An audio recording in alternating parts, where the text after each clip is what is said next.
우리 아침에 함께 나눌 말씀은 에베소서 4장 말씀입니다. 4장 25절부터 32절 말씀 우리 찾으시면 자리에 일어나셔서 한 절씩 교독하도록 하겠습니다. 에베소서 4장 25절부터 32절의 말씀입니다. 제가 먼저 읽겠습니다. 그런즉 거짓을 버리고 각각 그 이웃과 더불어 참된 것을 말하라. 이는 우리가 서로 지체가 됨이라.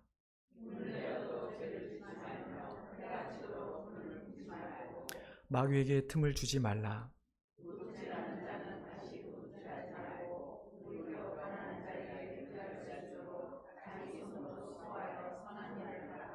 무릇 더러운 말은 너 입 밖에도 내지 말고 오직 덕을 세우는 데 소용되는 대로 선한 말을 하여 듣는 자들에게 은혜를 끼치게 하라.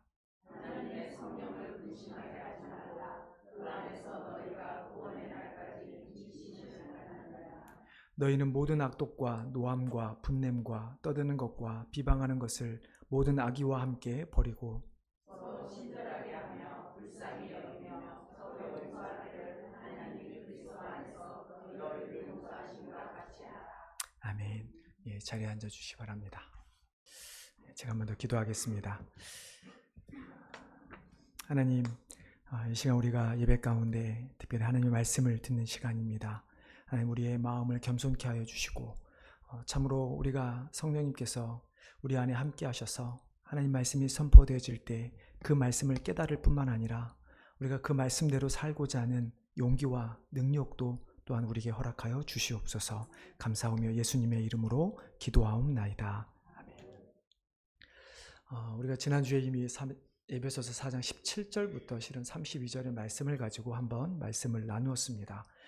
교회는 교회답게, 성도는 성도답게 라고 하는 제목으로 말씀을 나누는데요.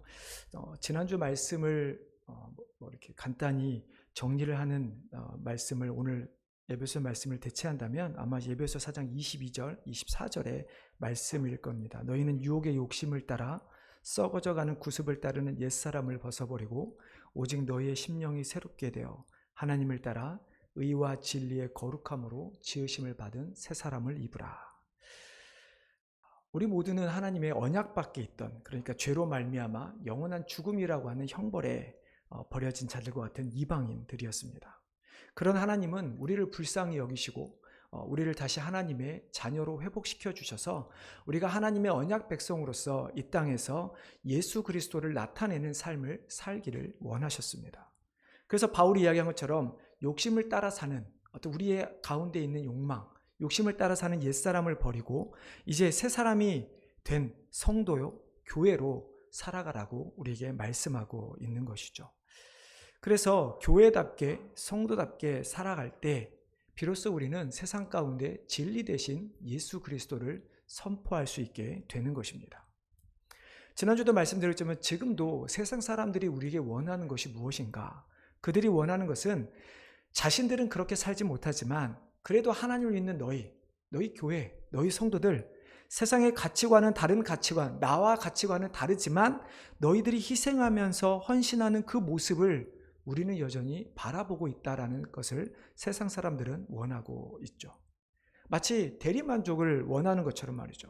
자신들이 나아야 할 길이 무엇인지 알임에도 불구하고 그것을 해야 할 것이 무엇인지 알면도 불구하고 하지 못하는 그들의 모습, 혹은 자신들이 해야 하는 것이 무엇인지도 알지 못하지만 그러나 이 세상이 그나마 저 교회가 있기 때문에, 성도가 있기 때문에 그래도 이렇게 흘러간다 라고 하는 희망을 갖고자 하는 생각을 하든 어찌됐든 성도는, 교회는 세상의 소망이 되어야 하는 것입니다. 그리고 그 소망은 우리뿐만 아니라 모든 사람들에게 동일하게 적용되는 것이죠. 그렇게 죄라는 굴레에서 자신들이 무언가를 해서 그게 다른 종교가 됐든 아니면 무신론자든 어떤 죄의 결과로 주어진 죽음이라고 하는 그 상황을 바꾸거나 벗어날 수 있는 것이 아니라 우리가 계속 나눈 것처럼 소망 대신 예수 그리스도만이 유일하게 우리를 죄의 굴레에서 벗어나게 할 수 있다는 그 소망을 우리는 세상 사람들에게 알려줘야만 하는 것이죠. 그래서 우리가 지난주에 살펴본 에베소 4장 17절 32절의 말씀 중 특별히 17절과 24절의 말씀이 우리를 향한 어떤 거룩한 하나님의 부르심에 대해서 강조한 부분이라면 오늘 우리가 읽은 에베소서 4장 25절과 32절의 말씀은 옛사람을 버리고 새사람을 입은 성도로서 우리가 구체적으로 우리의 삶에서 어떠한 삶을 살아야 하는가, 우리가 버려야 되는 옛사람의 모습, 우리가 바꿔야 되는 옛사람의 모습, 그리고 하나님이 원하시는 새사람의 모습이 무엇인가에 대해서 바울은 구체적으로 우리에게 말씀하고 있습니다. 오늘 우리가 나눈 말씀을 좀 구체적으로 살펴볼 텐데요. 그 말씀을 나누기 전에 바울이 에베소 교회 성도들을 향해 분명하게 너희가 깨달아야 하는 한 가지를 우리에게 계속해서 말씀하고 있는 것이 있죠. 그것이 무엇이냐면 우리가 성도로서 하나님의 부르심에 합당한 삶을 살아야 한다면 우리는 신분의 변화를 가져야 한다는 사실을 우리가 깨달아야 된다라고 바울은 이야기를 합니다. 바울이 그 신분의 변화에 대해서 계속해서 이야기하는 것이 무엇입니까? 그것을 예를 드는 것이 유대인과 이방인이라고 하는 두 그룹이죠.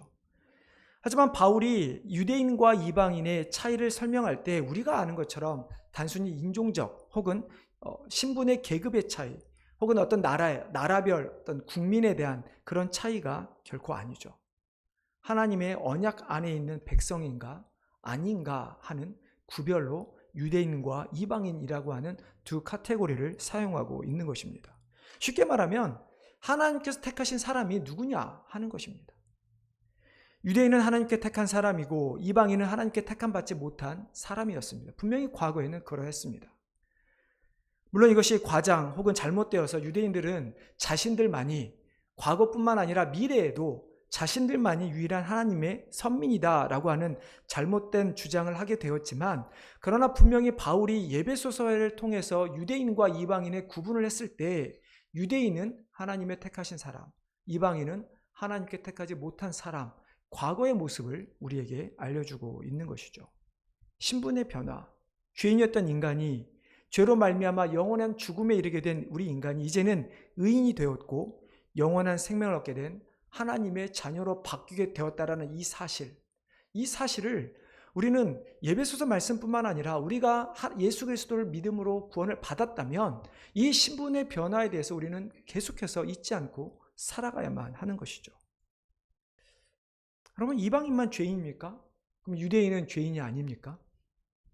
성경은 유대인들의 조상이라 말하는 아브라함에 대해서도 갈대아 우르에서 이방신을 섬겼던 데라의 아들이라고 소개합니다. 그 당시에 말씀드렸듯이 시족 사회이기 때문에 아버지가 우상을 섬기면 그 아들들도 당연히 우상을 섬기게 되죠. 결국 아브라함이라고 하는 사람도 이방신을 섬기던 사람이었다라고 성경은 우리에게 알려주고 있는 것입니다. 결국 유대인도 죄인에서 하나님의 선민이 된 것이지 그들이 태생적으로 하나님의 선민, 언약 백성이 되었다라는 것이 결코 아니라는 말씀이죠. 그렇기 때문에 중요한 것은 실은 누가 하나님의 백성인가가 아닙니다. 우리는 내가 하나님의 백성이 되었기 때문에 내가 하나님의 백성으로서 누려야 될 축복을 누려야 한다라고 우리는 생각을 합니다. 하지만 정말 중요한 것은 누가 하나님의 백성인가가 아니라 어떻게 하나님의 백성이 되었는가 하는 것입니다. 어떻게 언약 백성이 되었고 어떻게 소망을 갖게 되었는가.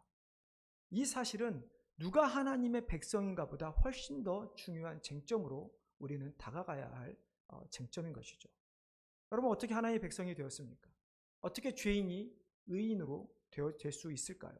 그것은 전적인 하나님의 선택에 의해서입니다.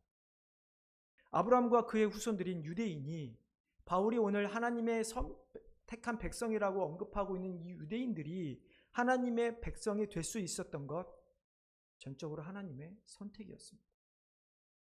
하나님의 언약 밖에 있었던 소망이 없었던 이방인들이 하나님의 자녀가 될 수 있었던 것도 역시 하나님의 전적인 선택으로 말미암았기 때문이죠. 그래서 바울은 갈라디아 3장에서 이렇게 말씀합니다. 그러나 성경이 모든 것을 죄 아래 가두었으니 이는 예수 그리스도를 믿음으로 말미암는 약속을 믿는 자들에게 주려 함이라. 믿음이 오기 전에 우리는 율법 아래 매인 바 되고 계시될 믿음의 때까지 갇혔느니라. 이같이 율법이 우리를 그리스도께로 인도하는 초등교사가 되어 우리로 하여금 믿음으로 말미암아 의롭다함을 얻게 하려 함이라. 바울이 이야기하는 것이 무엇입니까? 성경이 우리에게 알려주고자 하는 것은 우리 모두가 이 세상의 유대인이든 이방인이든 모든 사람들이 죄 아래 갇혀 있다, 가두어졌다라는 사실입니다. 모든 사람들이 죄의 사슬에 묶여 있기 때문에 우리가 모든 사람이 죄에서 자유할 수가 없다라는 이야기죠. 그리고 그 죄의 사슬은 우리가 풀 수 있는 것이 아니라 오직 예수 그리스도를 믿는 믿음으로, 율법을 통해서 내가 죄임을 깨닫고 그래서 내가 죄에 갇혀져 있었다면 이제는 하나님의 전적인 선택으로 말미암아 예수 그리스도를 믿음으로 그 죄의 사슬에서 자유할 수 있게 되었다라는 말씀입니다. 우리 모든 사람들은 그렇게 오직 전적인 하나님의 선택으로 말미암아 신분의 변화, 죄인에서 의인으로, 사단의 권속에서 하나님의 권속으로 바뀌게 된 것이죠. 그러면 이 말은 우리가 또 어떻게 이해해야 합니까? 더 이상 우리의 주인이 우리가 아니라는 이야기입니다. 우리의 주인, 교회의 주인은 오직 하나님 한 분이시라는 의미이죠. 우리가 신분의 변화를 겪게 된 그 순간 하나님이 내 주인이시며 하나님이 교회의 주인이신 것을 깨달아야 하는 것이지, 만약 그것을 깨닫지 못한다면 우리는 여전히 하나님께서는 택하셨지만 우리 스스로 그 변화된 신분을 누리지 못하고 살아가는 존재들인 것입니다. 신분의 변화란 단순히 우리가 머리로 지식적으로 그래 내가 죄인이었지, 그러나 예수를 믿어서 내가 의인이 되었다라고 하는 지식적인 변화가 아니라 내 삶에서 내 주인이 더 이상 내가 아니라 하나님이심을 고백하며 하나님께 우리의 주인자를 내어드리는 것, 그리고 내 안에 계시는 성령님께서 말씀하시는 대로 따라 살아가는 것, 그것이 진정한 신분의 변화를 이룬 성도의 모습인 것입니다. 그렇기 때문에 이렇게 신분의 변화를 이뤘다면 우리의 삶 자체가 달라져야 됩니다. 삶이 달라져서 신분의 변화를 이룬 것이 아니라 신분의 변화가 있기 때문에 우리는 그 신분에 만든 삶을 살아가야 한다는 이야기죠. 어떤 사람이 죄를 짓고 감옥에 갔는데 사면으로 출소했다고 한번 생각해 보십시오. 그렇게 나라의 은혜를 받고 출소했다면 이제는 더 이상 감옥에 갇힌 죄수의 모습이 아니라 자유인의 모습으로 살아가야 합니다. 하지만 그 사람이 여전히 감옥에 갇힌 것처럼 두려워하며 자신을 가두고 살아간다면 그것이 과연 자유인의 모습일까요?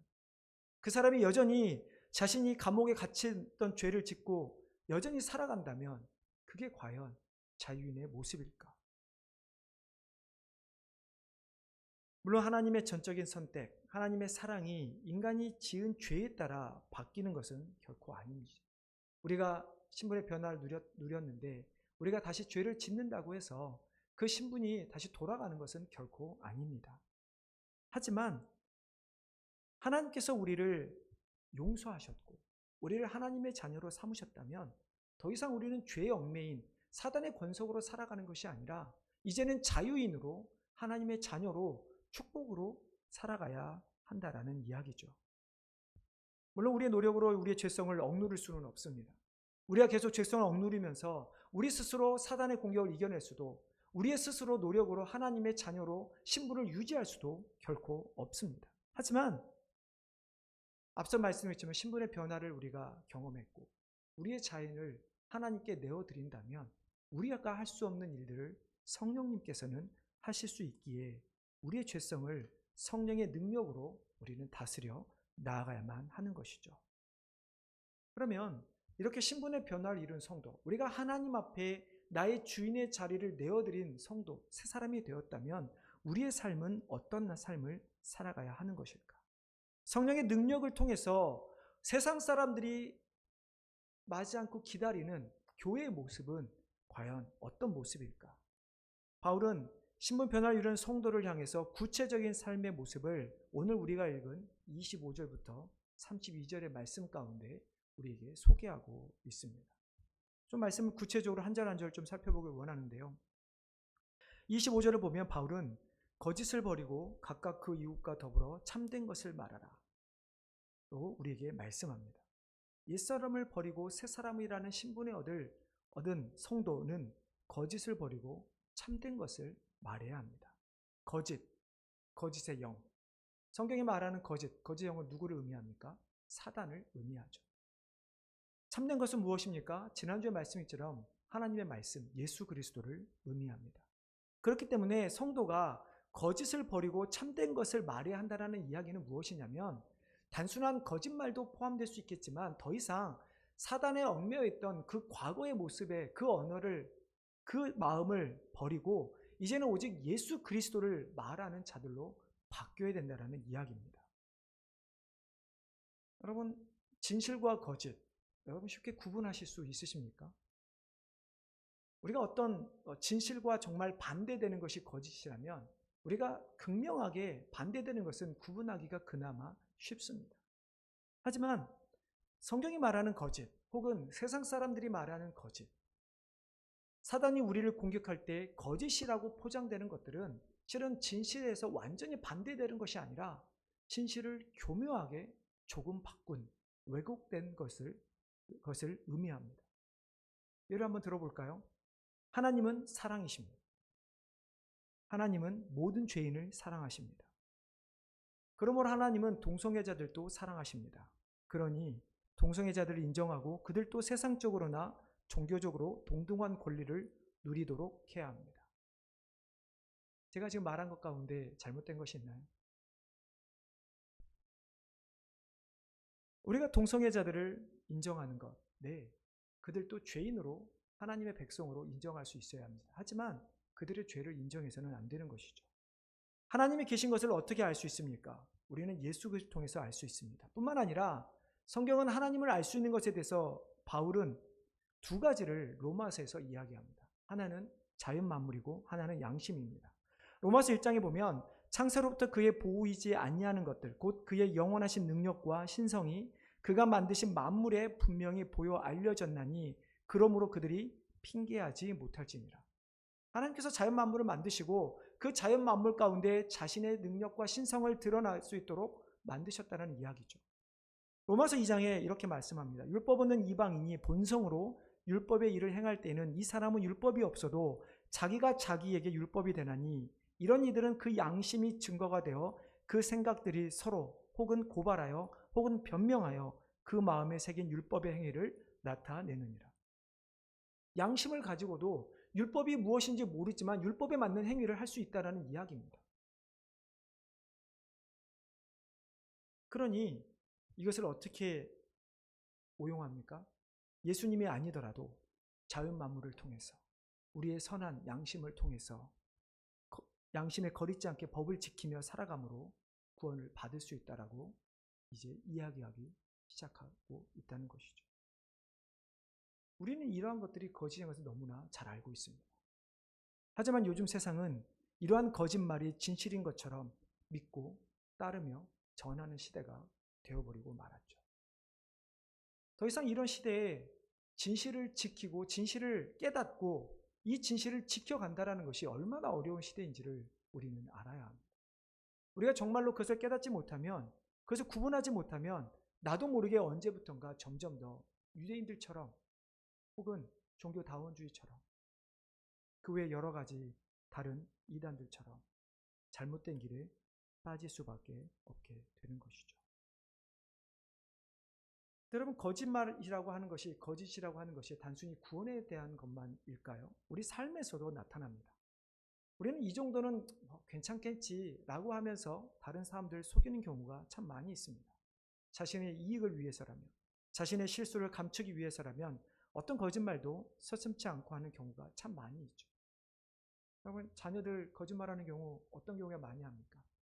잘못을 해놓고 엄마 아빠한테 혼나기 싫으니까 거짓말하는 경우 참 많이 있습니다. 여러분, 물론 우리가 이것을 어린아이들을 바라보면서 아유 뭐 그래 애니까 그냥 귀엽게 넘어가지 라고 생각하겠지만, 그러나 실제로 그것은 죄의 본성에서 나오는 모습입니다. 어른이라고 다를까요? 자신에게 조금만 해가 있다면 그 해를 당하지 않기 위해 숨기려고 하는 우리의 모습이 얼마나 많습니까? 바울이 에베소 교회에 이렇게 거짓을 버리고 이웃과 더불어 참된 것을 말하라 라고 하는 그 이유는 그 당시 에베소뿐만 아니라 소아시아 지역 전체에 거짓이 만연했기 때문입니다. 수많은 우상들을 섬겼던 그들의 모습, 수많은 어떤 경제적인 이권이 아주 요충지였던 에베소라는 지역이었기 때문에 자신들의 이익을 위해서라면 자신의 것을 신이라도 버릴 수 있었던 그들의 모습, 그런데 그 모습은 결코 그들의 모습이 아니라 여전히 지금 이 세상 가운데, 교회 가운데 자리 잡고 있다는 것이죠. 우리는 구원에 관해서뿐만 아니라 우리의 삶에 있어서도 우리는 거짓을 버려야 합니다. 그 거짓을 버려야 하는 이유가 무엇인가? 그것은 바울이 오늘 25절 하반절에서 이렇게 이야기를 하죠. 이는 우리가 서로 지체가 됩니다. 서로 지체가 됩니다. 한 몸이라는 이야기입니다. 여러분, 어떤 사람이 자기 자신을 향해 거짓말을 하겠습니까? 자기 자신에게 거짓말을 한든 그 자신을 속일 수 있는 일입니까? 암시를 잠깐 걸지는 그 어떤 상황을 벗어나기 위해서 암시를 걸지는 모르겠지만 어느 누구도 자기 자신을 속이는 거짓말을 할 수는 없는 것이죠. 마찬가지로 우리가 예수 그리스도를 통해서 이제 한 몸이 되었다면, 한 몸, 세 사람, 성도가 되어 교회가 되었다면 우리는 서로 거짓말을 하지 말아야 하는 것이죠. 결국 다른 사람이 거짓말하는 것, 나를 세우기 위해서 나의 잘못을 감추기 거짓말하는 것, 결국은 자기 자신에게 거짓말하는 것과 때문이죠. 26절에 보면 분을 내어도 죄를 짓지 말며 해가 지도록 분을 품지 말라고 말씀합니다. 지난주에 나눴던 말씀이기 때문에 길게 하지 않겠습니다. 화를 내는 것, 결국 어떻게 죄를 짓게 됩니까? 화를 내기 때문에 내가 그 화 때문에 다른 사람을 정죄하는 모습으로 나타나게 되죠. 나중에 살펴보겠지만 오늘 본문의 31절에 나온 말씀이죠. 너희는 모든 악독과 노함과 분냄과 그를 통해서 떠드는 것과 비방하는 것을 모든 악의와 함께 버리라. 결국 우리의 시작은 내 안에 분이라고 하는 것입니다. 나중에 다시 한번 나누도록 할 텐데요. 27절에 보면 마귀에게 틈을 주지 말라고 말씀합니다. 성경은 우리에게 사단은 우는 사자와 같이 삼킬 자를 찾아다닌다라고 말씀합니다. 우리가 조금이라도 허점을 보면 사단은 그것을 교묘하게 파고든다라는 말씀이죠. 다른 사람을 무너뜨리고 교회를 무너뜨리게 되는 것. 결국 우리 자신조차 넘어뜨리게 하는 것이 대단한 것이 아니라 정말 작은 것에서 시작한다는 이야기죠. 여러분, 가정에서도 부부싸움 왜 하십니까? 정말 대단한 어떤 결정을 앞에서 여러분 싸우십니까? 아니죠. 정말 작은 것 하나 가지고 싸웁니다. 아내가 맛있게 반찬을 했는데 남편이 오늘따라 이렇게 반찬이 싱거워, 짜, 투정을 부리면 그것이 시작이 되는 것이죠. 하와가 어떻게 뱀의 유혹에 넘어가게 됩니까? 뱀의 꼬심에 즉각적인 반응을 하지 않았기 때문입니다. 여러분, 뱀이 하와를 꼬셨을 때 생각해 보십시오.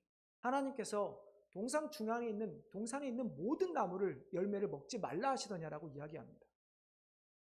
근데 그 말에 하와가 빨리 아니야, 하나님께서 다 먹게 했고 중앙에 있는 나무만 먹지 말라고 했어 라고 하면 좋았을 텐데 무슨 생각이 그렇게 많았는지 사단의 말을 곱씹게 됩니다.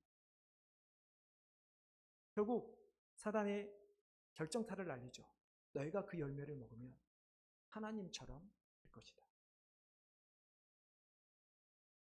사단이 우리를 넘어뜨리고 하는 그 모습들을 보면 어떻습니까? 그때 맨 처음 아담이 넘어졌을 때와 똑같이 우리를 공격해 오는 것이죠. 정말 이 사람이 내 남편이 맞냐? 이 사람이 너가 평생 함께할 아내가 맞는 것이냐?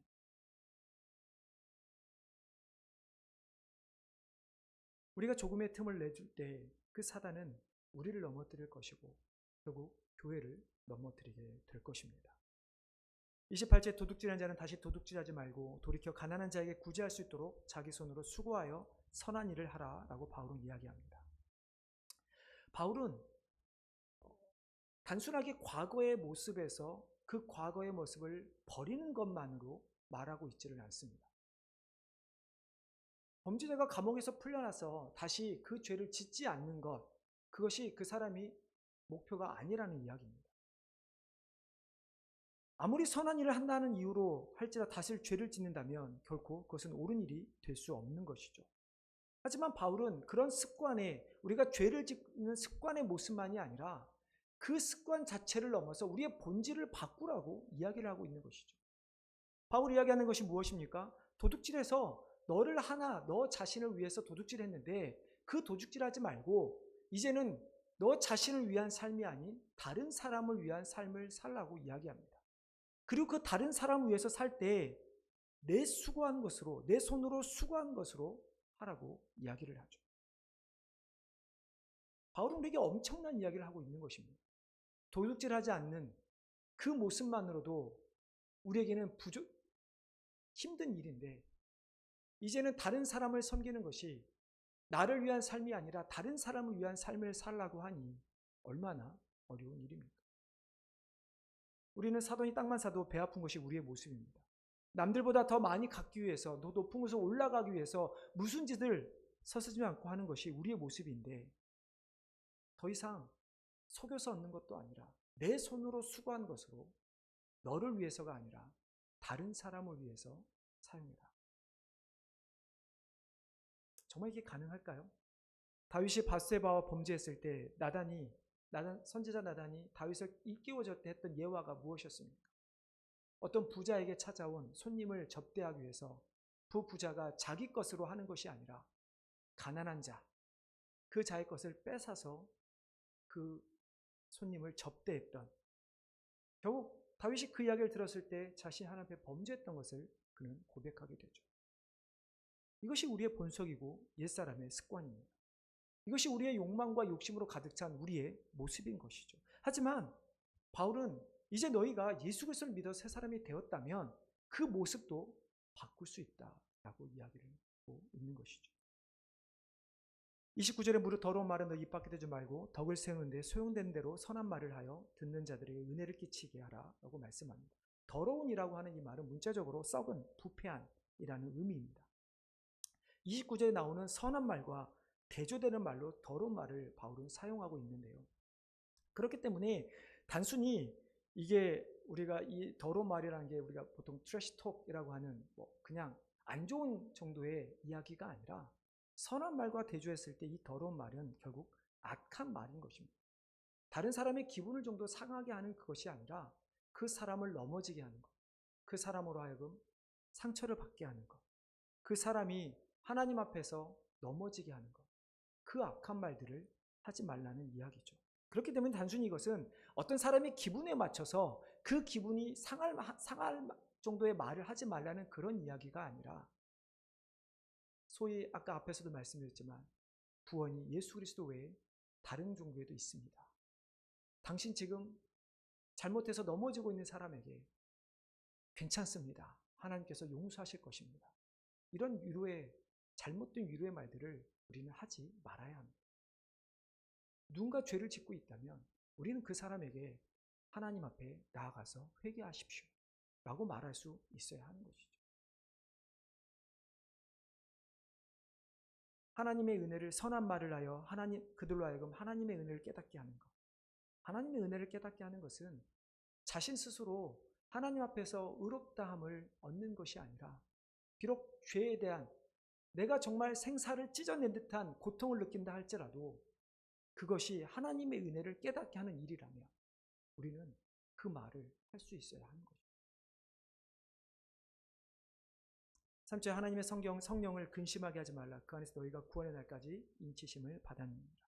근심하게 하지 말라, 어떤 다른 성경에서는 슬프게 하지 말라라는 말로 번역되어 있는데요. 우리가 하나님을 슬프게 하는 일이 무엇이 있을까요? 우리가 죄를 짓는다 한들 그것이 하나님이 슬프실까요? 우리가 몇 번 교회를 빠진다 한들 그것이 하나님이 슬픈 일일까요? 아니, 하나님을 정말 슬프게 할 수 있는 일이 있을까요? 이것은 어떤 관용적인 표현이죠.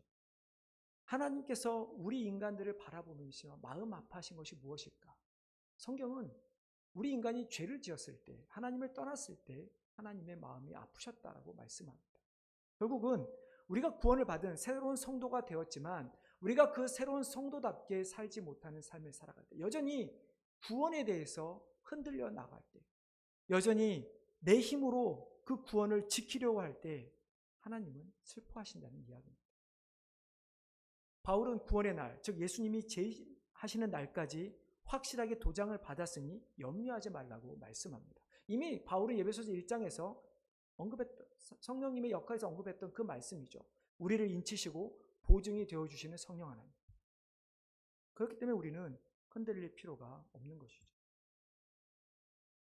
이렇게 25절부터 30절의 이 많은 이야기들 가운데 과연 우리는 어떤 모습을 갖고 있을까?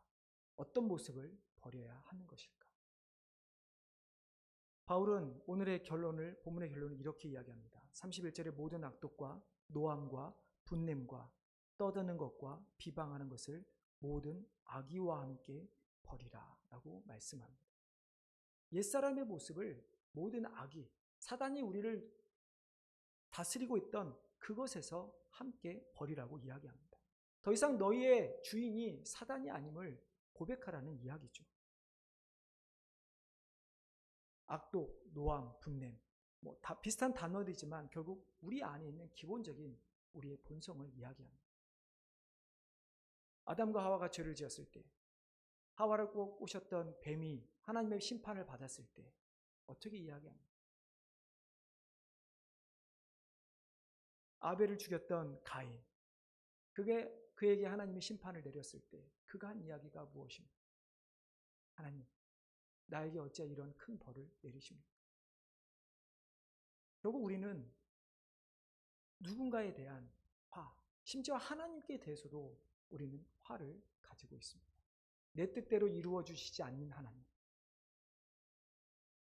결국 그 화는 누군가 잘못해서 불이익을 당해서 남들보다 못나게 태어나서 자신에게 화를 내는 것이고 다른 사람에게 화를 돌리는 것이고 그것이 하나님께로 화를 돌리는 결과를 낳게 되는 것입니다.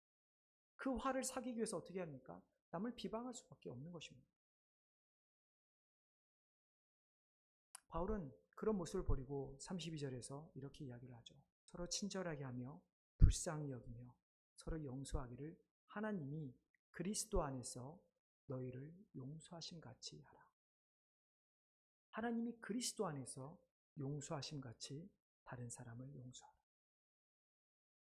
하나님께서 우리를 향해 화를 내시는 이유 정도가 더 클까요? 아니면 우리가 다른 사람에게 화를 내는 이유나 정도가 더 클까요? 당연히 하나님이시죠. 비교조차 할 수 없습니다. 왜냐하면 하나님은 우리에게 잘못한 것이 하나도 없습니다. 하지만 인간들끼리 우리의 삶의 모습을 보면 어느 누구 어떤 케이스 하나 한 사람이 일방적으로 100% 잘못한 경우는 없습니다. 근데 하나님께 100% 잘못한 인간이 하나님으로부터 100% 용서함을 받았다면 바울이 이야기한 것처럼 우리가 그 사랑을 알았다면 우리가 해야 하는 것 10,000분의 1이라도 아니 10,000,000분의 1이라도 하나님의 용서를 다른 사람에게 베푸는 것입니다. 우리는 완벽히 용서할 수 없습니다. 하지만 우리는 분명하게 그들을 용서할 수 있는 마음을 가져야만 하는 것이죠. 저도 어제 새벽 기도에 예배를 마친 후에 기도하면서 많은 생각을 여기서뿐만 아니라 제 인생을 돌아보면서 많은 생각을 하게 되는데 그 중에 하나가 내가 목사로서 하나님의 말씀을 가르치는 자로서 마땅히 가르치는 것은 맞지만 내가 정말로 사랑으로 하고 있는가? 아니면 의무감으로 하고 있는가? 내 마음에 하나님께서 나조차도 의로움이 없는 자인 것을 내가 깨닫지 못하고 살아가고 있는 것은 아니었는가? 우리가 하나님의 용서를 깨닫는다면, 내가 하나님의 사랑을 정말 받았다면 우리는 그 사랑과 용서를 실천할 수 있는 자들이 되어야만 하는 것이죠. 사랑과 용서 실천하는 방법은 간단합니다. 하나님을 나의 주인으로, 예수님을 나의 구세주로 인정하면 됩니다. 더 이상 내가 나의 주인이 아니면 내 생각대로, 내 명령대로 따를 것이 아니라 하나님의 말씀대로 따르게 되는 것이죠. 두 번째는 하나님 베푸신 용서를 깊이 깨닫는 것입니다. 아까 앞에서 선한 말을 하여 하나님의 은혜를 끼치게 하라는 것처럼 우리는 끊임없이 내 죄의 상태를 깨닫는 것이고 내 죄의 상태를 깨달으면 깨달을수록 하나님의 은혜와 용서가 더 크게 깨달을 수밖에 없게 되기 때문이죠. 사랑하는 성도 여러분, 유혹의 욕심을 따라 썩어져가는 옛사람의 모습을 버리고 정말로 하나님의 의와 진리의 거룩함으로 지음받은 새 사람, 성도의 삶을 살아가시기를 바랍니다. 여전히 세상 사람들이 우리를 보며 그 모습을 기대하고 있는 것처럼 우리가 비록 세상 사람들에게 편협하고 이기적이다라는 말을 들을지언정 그것이 구원에 대해서 들을지언정 우리는 그 외의 것에 대해서는 세상을 포용하며 그들에게 나눠주며 그들을 용서하며 그들을 품을 수 있는 자들이 되어야만 할 것입니다. 그렇게 해서 우리가 하나님의 사랑이, 하나님의 용서가 내 안에 더 커질 수 있게 되는 것이죠. 우리가 변화된 것을 말하지 않으면 아무도 알 수 없습니다. 나조차도 어느 순간 헷갈리게 됩니다. 아, 내가 뭐라고 있지? 하지만 내가 말하는 것을 실천하게 되면, 그래서 누군가가 또 그러한 모습을 하는 것을 보게 되면 비로소 내 자신이 변하는 것을 알게 되는 것이죠. 사랑하는 성도 여러분, 우리가 그런 성도와 그런 교회가 되기를 바랍니다. 단순히 하나님의 사랑과 용서를 경험한 것으로 끝나지 않고 그 경험한 것을 세상의 나눔으로 말미암아 체험하는, 실제로 삶에서 체험하는 귀한 우리 성도님 되시기를 주님의 이름으로 축원합니다. 하나님, 참으로 오늘 우리의 옛사람의 모습들 다시 한번 살펴보았습니다. 여전히 사단이 우리를 넘어뜨리고 하는 우리의 모습들, 하나님, 이제 우리가 예수 그리스도로 말미암아 하나님의 은혜로 용서함을 받았으니 하나님, 더 이상 우리가 우리의 주인이 되지 않아서 하나님께서 우리의 주인이 되어주셔서 하나님께서 원하시는 삶의 모습으로, 용서하는 삶의 모습으로, 다른 사람을 포용하는 삶의 모습으로 살아가길 원합니다. 우리가 하나님의 말씀에 입각하여 가르치며 다른 사람에 나눈다 할지라도 그것이 다른 사람을 정죄하고자 하는 마음이 아니라 정말로 하나님의 선한 뜻을 깨닫게 하기 위하여, 그들도 하나님께서 사랑하신다라는 것을 깨닫게 하기 위한 우리의 마음 가운데 있게 하여 주셔서 그 마음을 가지고 다른 사람들에게 예수 그리스도를 전하는, 가르치는 귀한 성도들 되게 하여 주시옵소서. 하나님, 우리가 가르치되 그러나 또한 내가 그들을 변화시키려고 하지 않기를 원합니다. 내가 하는 것이 아니라 하나님께서 하신 줄을 믿고 나에게 보여주신 그 하나님의 은혜, 나를 변화시켜 주신 그 하나님의 능력을 우리가 믿고 우리는 그저 나에게 베풀으신 은혜를 나눌 뿐이며 하나님께 하실 역사를 또한 바라볼 수 있는 귀한 믿음의 백성들 되게 하여 주시옵소서. 감사하며 예수님의 이름으로 기도하옵나이다.